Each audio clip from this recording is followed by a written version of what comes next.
regards to making education accessible for deaf children.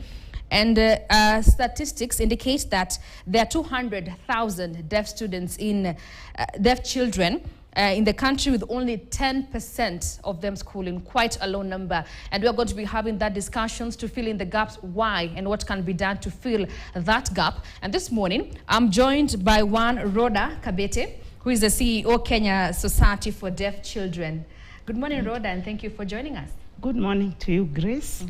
I'm happy to be here with you and talk about the space of deafness. Yes, and I feel at home, but I'm sorry that no interpreter is around, so we'll talk as much as we can, but sorry to the deaf people at home. Yeah, apologies for that. All right, let's get into it. We're talking about 20,000 deaf children with only a representative of 10% of them in school. Why? What is the problem? Before we get there, Grace, I want to say that I work for Kenya Society for Deaf Children. I've been in this space of deafness for quite some time, for many years, about 32 years or plus. And there's so much that is missing around the deafness space. I work with Kenya Society for the Deaf as a CEO, and there we deal with the rights, needs, and interests of hearing impaired people or children on areas of education, health, and social welfare. It is good for people to know what we do first before we even go back to the questions that you are bringing. I've been a teacher, a head teacher, and finally the CEO in the deafness space. So yes, you are right when you say that there are so many deaf children at home. Actually, our research shows that there are so many children who are deaf, about 250,000, and only 20,000, around 25, are in school. That is just 10% of that. Yes, and this is because, one, I don't know by fate or what, majority of the children who are deaf or living with disability of deafness come from very humble families. And most of the time, by the time you know your child is deaf, and this is because deafness is a hidden disability. And you cannot walk across here and know that this child is deaf until majority decide or know that their children are deaf when they are not growing with the same milestones as their age mates. So when their age mates start going to school, that is when the parents get surprised. My child is not like the others, is not talking. Many times they take their children to the hospital, they are told it is delayed speech, until you find your child is 5 years and this child has not talked. That is when you start getting worried. Now you start running from one hospital to the other. By the time you are told to take the child to the assessment, to be assessed and to find out that this child is deaf, can go to a school for the deaf, the others are already in grade 2 or grade 3. So majority of our children start school late just because of that, because they were not diagnosed at birth. The blind, you see them with a white cane or with a guide. The physically challenged, you see them on a wheelchair, on crutches. The mentally challenged, there are features that really show you that something is wrong with this child. But with deafness, it's a hidden disability. And that is why it is very difficult to know your child is deaf until late. Very few children will be taken to school even after discovering that. In this society, because I've been with them for a long time, majority of the fathers, and I'm sorry to say this, run away and leave the children with the mothers. So if you go around in our schools, you find many deaf children are children of single mothers because the fathers did not want to be associated with that deafness. And yes, many don't even know whether there are schools for the deaf out there.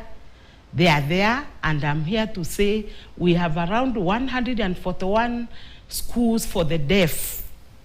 So parents out there should know that there are schools. Let the other parents also tell their other parents that there are schools and take their children to school. Those who are known to be deaf early, they are actually brought to school at 5 years. If you go around the schools, you'll find children there 5 years, 6 years, because the parents were aware as the child was growing old. But majority of the deaf children will start as late starters. Yes. So what attributes, what you're saying is that the attributor, the main factor that attributes to most of these children not going to school, the deaf children, is their backgrounds, and maybe their parents are not aware of where is the school, where can we get the school, right? Yes. Awareness should be created, and that is also what we do at the Kenya Society for Deaf Children, to create awareness. And we also appeal to the government to do more awareness on deafness. Because when these children are at home and they are not able to talk, they are not able to say anything, they only see their age mates going to school and coming back, it is lack of awareness that there are schools, lack of awareness. What do I do with this child? My child is deaf. So you just sit and say, that's the fate. This child has nowhere to go. But I'm here to say no. There is no fate. It's not. The schools are out there. Very many. Actually, in every county, there is a school for the deaf. Apart from Narok County, which we have already acquired 15 acres of land as Kenya Society for the Deaf, given by the elders of the Maasai to build a school for the deaf in that county as well. So there is no excuse that there are no schools. The schools are there, but the parents don't know. Now, once the child has gone to school, there are reports that there's always a disconnect between the teacher and the student. Perhaps most of the institutions, the teachers are not well equipped or well trained. How, as the organization, are you going around this so that you can make sure that all these teachers that are determined to train the deaf are well equipped and are well trained on that?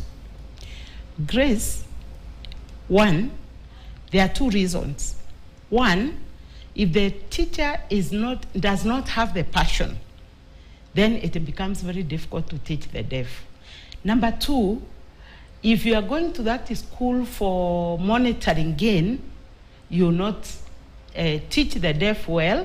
You must develop interest so that you can also learn sign language very fast, so that at the end of it, you also become fluent in teaching all the other subjects. Because if you have no passion, you have no interest with a deaf child, and you went to that school on a different level of thinking, then the child will lose. But I want to appeal to our teachers, please be in that school to teach and to give knowledge to the deaf child like any other child in this country.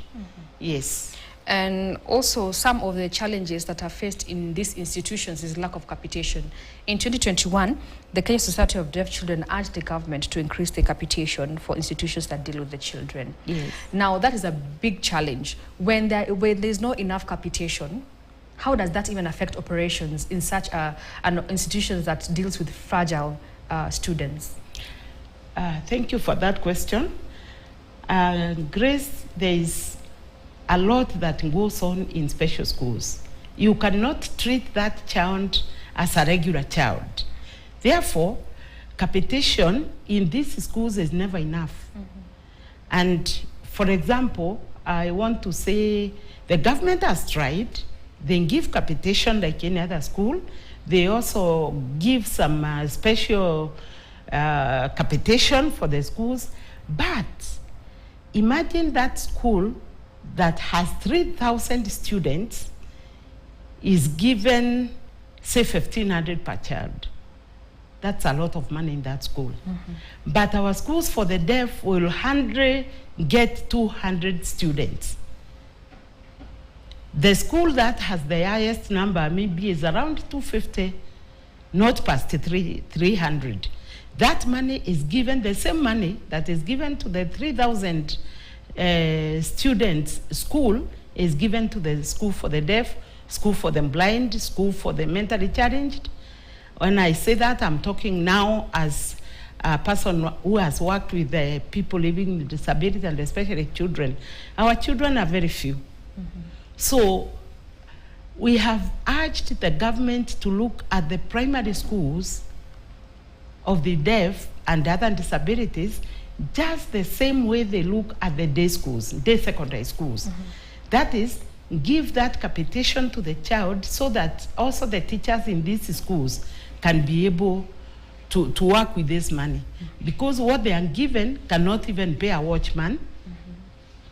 And you cannot have one watchman in a school for the deaf or a special school, and they must be there day and night because of the challenges that go with these children. They can run away.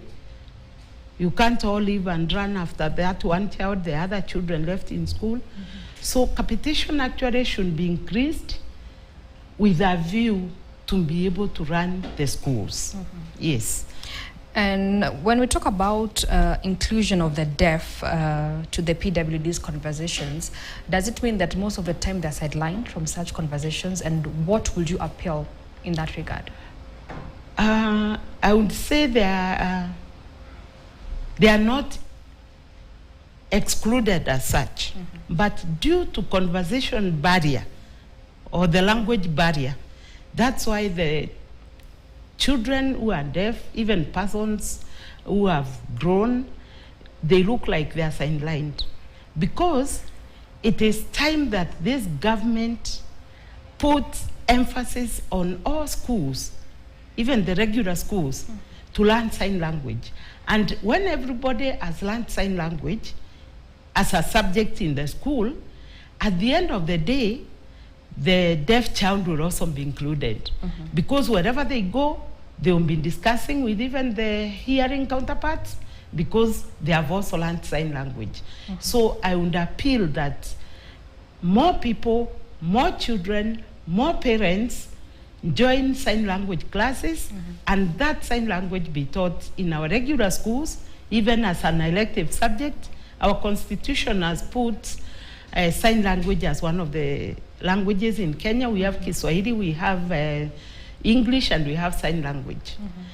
And my personal view is, if sign language is put as an elective subject, even in high school, or even as we go on with CBC, this language will also be learned by so many people. Many people will be able to communicate in sign language to the deaf, and the deaf will feel included in society like everybody else. All right, so what you're saying is that the government should work towards, ensuring that this language is studied in schools. But as a society, what are you doing to ensure that this conversation is not left out? The deaf are not left out in PWD's conversations in the country. Yeah, we have really tried. We work with other societies similar to ours. We discuss things about PWDs, but as a society, we have gone an extra mile because the only barrier that the deaf child has is communication.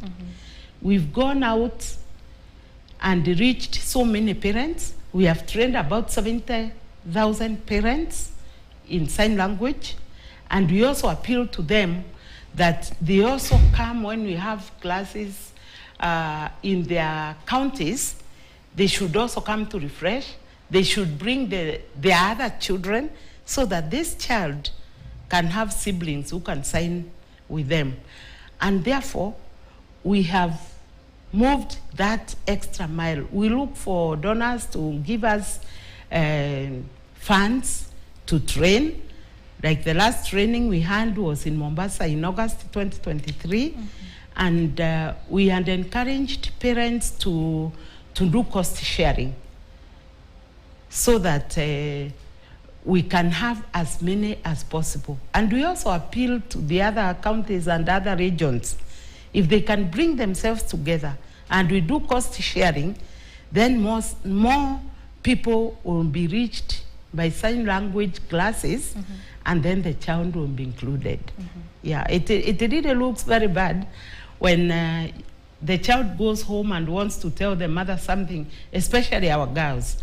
They want to communicate something to the mother, but because the mother is illiterate in sign language, this child suffers a lot. And that's why even in most of our meetings and the trainings, you find there are more mothers in the training than the fathers. And that's why we are also appealing to the fathers, be seen for your children, because they also need the fatherly love, they need the motherly love. Right.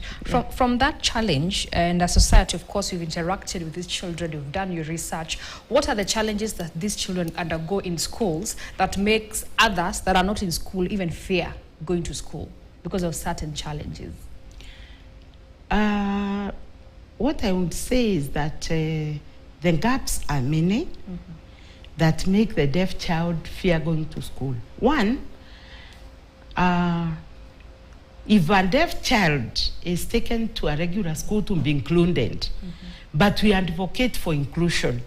If a child is not profoundly deaf, can benefit from a hearing aid, we encourage such parents to take their children to a regular school so that they can grow with the same milestone as the hearing children.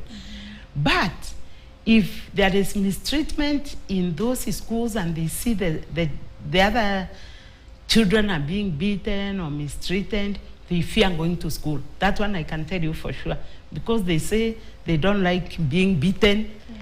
If there is a hot meal there and they are not able to run after that hot meal for lunch, and they are not able to eat like with the others, then they fear going to school and they don't want to go there. Yes. So the biggest challenge or that they fear mostly is how maybe they'll feel excluded. How to be treated. They want to be treated like any other child. They don't want to be treated differently. And even if you ask those who have grown up, who have been in these schools, their worst fear was when they were being treated differently by other people. And they really get afraid when they see that you're not treating them well. And you know they can decide to keep quiet and really keep quiet, and you'll not be able to communicate with them. Yes. Now, of course, you know, just like any other child, even the deaf children have the right to education. Yes. And like you said earlier from your research, mostly fathers abandon. You have maybe single mothers who can't even afford to take these children to school. As a society, what are you doing in such vulnerable families? Thank you, Grace. As a society, we give bursaries to the children. Like this year alone, we have given bursaries for almost 1 million Kenya shillings. And we give bursaries to every child who is very vulnerable from a very humble family. We don't give everyone, of course. And we also give first and second term. And we want the mother, the parents to connect with their children by paying that retro fee that is paid in that term. We want them to participate. We don't want to take children away from them. They should also have the responsibility. We do not do any shopping, buying soap, buying toothpaste. We don't do that. We leave that to the parents so that they can own this child. So you have shared responsibility. We have shared responsibility, and even last week we gave out checks for the bursaries. We also look for sponsors for these children, and we have them, like the Chadaria Foundation, like AfriSat, Kenya. They have given money to us to pay fees for those children. But majority and all those people, because we look for them, the money comes through the society, then we dispatch, we get the receipts and write back to the people who have given us money. And we also request the schools to also give us receipts so that we can be accountable. So what happens to a child, a deaf child, who is really interested in going to school? They have no parent to share that responsibility with. Yes. What, do you guys now go 100% with that student? One thing, yes. If, like one boy we got from Roiro police station, we went full throttle and sponsored in everything because we didn't know any parent. But there is that person who takes that child for assessment, like an aunt, a grandmother, or whichever relative. We also encourage them to take that parental responsibility so that we can also come in with from the other side. We don't own them. We don't have a home for them. Yeah. They go to school and go home. That home they go to when the schools close are the people we ask to be a little bit responsible so that we can take over the other side. Yes. Let me take you back just a bit. And should I, an example, I have a deaf child. Yes. I'm late in taking my child to school. Perhaps reasons, sometimes maybe I was thinking twice about taking my daughter or son to school. What is the consequence of taking my child to school late, at a later stage? Taking a deaf child late age is just the same as even the regular child. If you stay home with a regular child and take that child to school, maybe the year mates or the age mates are in grade 4, and you are taking this child to a playing group. This child will feel out of place. Even these other children will look just like the regular children. You know, when you take your child to school late, they'll start calling that child Amze in their class. It is just the same challenge that also the deaf go through. But we look for schools. We have a few schools in this country that has a class of late starters in the deaf space. So if you come from a county that has that school, we advise you to take that child to that school so that he or she can go to the late starters class and they fit completely. But if there is none, we also request the teachers in that school, and we also talk to the principals. Please talk to your teachers to give this child extra coaching so that we can jump this child even 2 grades so that he or she can go nearer the age mates. Because they will not feel comfortable with the very young when the children are the age mates are in grade 4 or 5. Yes. So from what I understood from what you said earlier is that the schools are there. The problem is there is no one to go to those schools, because like you said, in every county there's a school. Yes. Apart from Narok, but you guys are working towards that. So the schools are there. The schools are there. The problem is the students. How then, as a society, are you working towards ensuring that, you know, watoto waende shule? They have to go to school. You know, the biggest problem, Grace, is not because the schools are not there, the schools are there, and the children are there. But people in the villages, they hide the children. They don't want to take them to the assessment center. They don't want to be known that they have a child who has a disability within their family. They hide them. Is it because others feel like it's a taboo, it's cast? You know, even in the past, in the old times, those children were killed or thrown away, or they were left in the bushes for the hyenas to feast on them. But today, everybody is learned. I don't see why a parent would feel out of place or feel like there is stigma in taking that child to school, because there is no stigma. And we want to tell the parents there is no stigma. The schools are there. The schools are not full. That is to the capacity. because schools which are built in this country can take as many as 200, even 300, most of the schools. But the problem is the assessment centers are no longer there.